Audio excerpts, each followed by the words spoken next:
拥有一样东西和知道自己拥有多少是两件事。很多时候，前者是幻觉，你签下了那张纸，所有人都承认那个东西属于你，但你从未清点过它的边界，它的重量，它每天以什么速度流失。你只是拥有一个名义，名义让你安心，安心让你忽略，直到某天你打开账本，发现里面是空的，不是被偷的，是从一开始就没装满过。你以为你拥有的，别人以为他保管的，两种认知共存了很久，相安无事，直到有人决定何时。建武15年，天下已定3年。刘秀下了一道诏书，要做一件历代帝王都想做都做不好的事——渡田。一个帝国靠什么运转？税、徭役、兵源3样东西的共同前提是你知道自己治下有多少田，多少人，田出税粮，人出劳力和兵源，这是帝国最基础的能源。西汉武帝时，全国编户齐民约1200余万，户口5900余万。这个数字虽有误差，但中央对地方的掌握是有底的。国家手里有一本大致可信的账册，哪个郡多少人多少亩，每年该交多少，能抽多少兵。到刘秀手里，这本账册已经烂了。20年战乱，王莽末年，户口流散，绿林赤眉裹挟100万流民南北奔走，城池反复易手，郡县建制崩溃又重建。更关键的是，战乱中大量自耕农破产，土地被豪强兼并，人口沦为大族的依附民。这些人名义上消失了，不在国家户籍上，不在任何一个县衙的簿册里，但他们没有消失，他们在豪强的庄园里种田、服役、生儿育女。一个人如果不在官府的册子上，他就不是帝国的编户。他不交税，不服徭役，不被征兵，他的劳动产出，他种的粮食，他本人的身体，全部属于庄园主。这不是逃税，这是一整套平行系统。帝国以为自己有5000万人口，实际能调动的可能只有3000万。帝国以为天下有多少亩耕地，实际登记在册的可能只有真实数字的6-7成，剩下的那些藏在豪强的围墙背后。刘秀坐在长安，不，他已经迁都洛阳。他坐在洛阳的宫殿里，发号施令，调兵遣将，征收赋税。但他治理的不是天下，是天下露出水面的那一部分。水面之下有多少东西，他不知道。没有任何一个帝王能接受这个局面。渡田就是掀开黑箱。建武15年，诏下令天下郡国渡田，清查各郡国实际耕地面积与户口数，各郡太守亲自负责，限期上报。诏书的语气不重，《后汉书·刘龙传》记载，诏令各州郡按验垦田顷亩及户口年纪，按验何时之意。这是一道行政命令，不是政治运动，至少表面上不是。但所有人都知道它的指向：清查土地，清查人口，查出来的部分就要纳入国家编户，就要交税，就要服役。对豪强来说，这不是核实数字，这是割肉。你把我隐匿的田亩登记在册，我每年要多交多少税？你把我庇护的依附民编入官府户籍，我的庄园谁来种？我的屋堡谁来守？不是数字问题，是利益问题。更深一层，渡田的本质不是经济行为，是政权宣示。它的潜台词是，这片土地上所有的人和地，最终归属权在皇帝，不在你。你以为你拥有那些田庄和人口，但朝廷说了，那只是你替朝廷管理的，所有权从来是我的，我现在要来对账。这个潜台词恰恰是豪强最无法接受的。诏书发下去，各地数字报上来，刘秀看了大怒，报上来的数字假的，不是小幅缩水，是系统性造假。《后汉书·刘龙传》载，河南尹张吉及诸郡守10余人做渡田不实，下狱死。河南尹洛阳所在郡的最高长官因上报田亩数据严重不实，被捕入狱处死。同时被杀的郡守10余人，10余位郡守同时被处死，这是什么量级的事件？东汉全国不过13州部，100余郡国，一次杀掉1/10的郡级主官，这不是常规考核淘汰，这是震怒之下的雷霆手段。但问题在于，郡守为什么造假？有2种可能。第一种，他们自己就是利益相关方，家族本身就是豪强，渡田会动自己的利益。第二种，他们不是豪强，但不敢得罪豪强，地方大族的势力太深，你要是如实上报，轻则被架空，重则被设局陷害，命都保不住。无论哪种，结论一样，郡守已经不是皇帝的人了，他们是地方的人，他们的权力来源表面上是朝廷任命，实际维系靠的是地方大族的配合，得罪了本地豪强，政令出不了城门。刘秀杀10余个郡守是在惩罚谁？惩罚的是工具，工具坏了可以换，但工具坏掉的原因，地方权力结构换不了。新的郡守到任之后，面对的是同一张关系网，同一群大族，同一套潜规则，杀人解决不了结构问题。杀郡守是建武15年的事，震荡还没平息，建武16年事情升级了，杜田引发武装反抗。《后汉书·光武帝纪》建武16年秋，郡国群盗处处并起，清、徐、幽、冀诸州尤甚。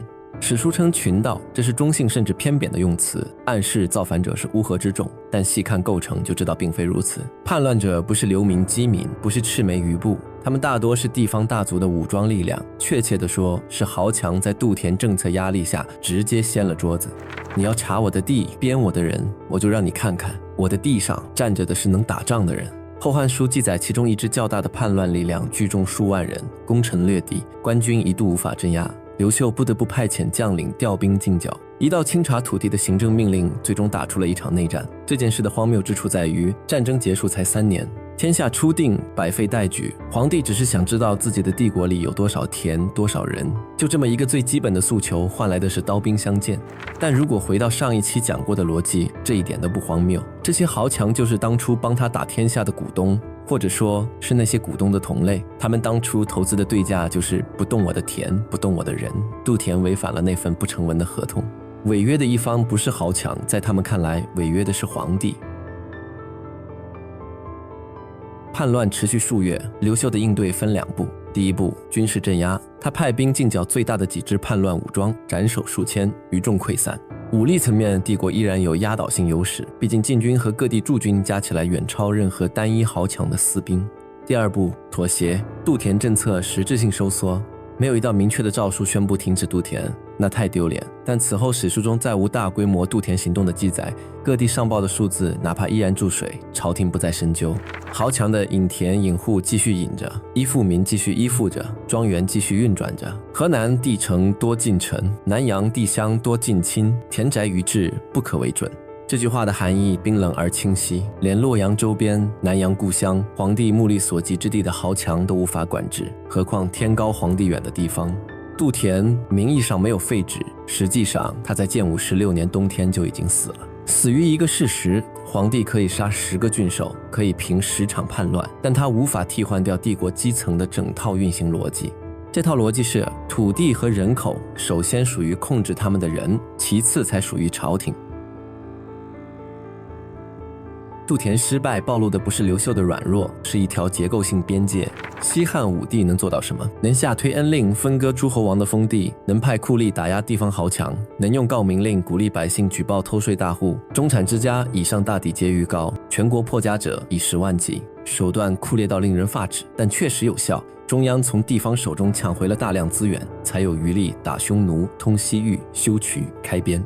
刘秀为什么做不到？差别不在个人意志，差别在起点。武帝接手的帝国经文景2代60余年积累，中央府库充盈，编户齐名，体系完整，郡县官员由朝廷直接任命且有效控制。他手里有一套能执行命令的行政系统，哪怕这套系统本身也会腐败，但至少链条是通的。皇帝发令，丞相转达，郡守执行，县令落实。刘秀接手的帝国经20年战乱，基层行政几乎重建于废墟之上。更致命的是，他重建基层的方式本身就依赖豪强，没有地方大族的配合，郡县根本运转不了。你让一个新到任的太守去管辖一个陌生的郡，他靠什么了解本地情况？靠本地大族。他靠什么推行政令？靠本地大族的执行网络。他靠什么维持秩序？靠本地大族的私人武装。行政链条的每一个环节都嵌入了豪强的身影，你不是在管理他们，你是在借用他们来管理这个国家。这种情况下搞杜田，等于叫房东去查租客的账，但发现整栋楼的物业、保安、水电工全是租客的人。刘秀不是不想推进，他是推不动。10余名郡守的血没有白流，他清晰地标定了一条底线，这条线以上是皇帝的，这条线以下是豪强的，谁越线就会流血，两边都会。建武16年之后，帝国进入一种奇怪的平衡。表面上，天子居洛阳，号令四方，海内升平，赋税照收，照那个缩水的、注水的，所有人心知肚明的数字收，编户有册，那本谁都知道不完整的册子继续用着。实际上，帝国的资源汲取能力打了一个永久性的折扣，朝廷能调动的人力、物力、财力远低于这片土地的真实产出，差额部分沉淀在地方，变成豪强的私产、私兵、私人秩序。这个折扣不是暂时的，它被写进了东汉的基因里。从这一刻起，东汉帝国的所有后续问题都有了注脚。为什么外戚能一代代把持朝政？因为外戚本身就是豪强大族，他们的力量来自地方，不来自皇帝的恩宠。为什么宦官能与外戚反复拉锯？因为皇帝能用的自己人只剩身边的阉人，外朝已经被世家垄断。为什么黄巾一起，天下立刻遂成军阀割据？因为每个郡县本来就有现成的私人武装和独立经济体，中央一旦失去威慑力，他们立刻各自为政。这一切的起点不是桓帝灵帝的昏庸，不是十常侍的专权，不是黄巾的暴乱，是建武15年那道杜田诏书的失败，是皇权第一次伸手探向帝国的基层，碰到了一堵墙，缩回来了，从此再没有伸出去过。一道诏书，10余条人命，数月叛乱，最终无声收场。回头看这个过程，下诏清查，郡守造假，震怒诛杀，豪强起兵，武力镇压，政策收缩，像一次帝国对自身边界的测试。测试的结果是，这个帝国的真实边界比他地图上画的要小得多。地图上的帝国从辽东到交趾，真实的帝国只到豪强庄园的围墙为止。杜田之后10余年，刘秀驾崩，明帝继位，章帝继之，两代帝王谨守规矩，不越那条底线，换来30年表面太平。但太平不是没有代价。章帝驾崩那一天，一个姓窦的女人坐到了帘子后面，距离开国不到40年，那个死循环准时启动了。